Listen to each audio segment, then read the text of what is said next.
स्वागत बा आप सभी के आज के वीडियो में। तो चलिए शुरू कर जाओ भोजपुरी के ताज़ा खबर बिल्कुल फटाफट अंदाज में। पहिल का खबर निकल के आ रहा बा भोजपुरी के पावर स्टार पवन सिंह के ओर से, जिनकर गाना मीठा मीठा बथे कमरिया full video song world wide records के भोजपुरी यूट्यूब चैनल पर रिलीज कर देहल गईल बा, जौना के आप सभी चाहें तो जाके देख सकीले।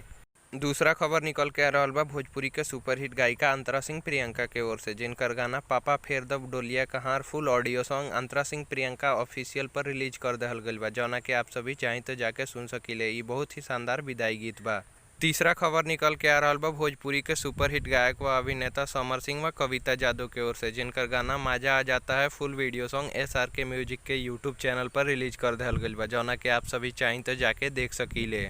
चौथा खबर निकल के आ रहा बा भोजपुरी के चॉकलेटी स्टार अरविंद अकेला कल्लू के ओर से, जिनकर गाना नागिन धुन पर कूद कूद के नाचब फुल ऑडियो सॉन्ग वेब म्यूजिक के ऑफिशियल यूट्यूब चैनल पर रिलीज कर देहल गईल बा, जौना के आप सभी चाहें तो जाके सुन सकीले। पांचवा खबर निकल के आ रहा बा भोजपुरी के सुपरहिट गायक व अभिनेता प्रमोद प्रेमी जादव के ओर से, जिनकर एगो नया एल्बम आप सभी के बीच वर्ल्ड वाइड रिकॉर्ड्स के यूट्यूब चैनल पर आवे वाला बा। तो आप सब कमेंट में बताएं कि कितना लोग ये एल्बम के इंतजार कर रहा बा।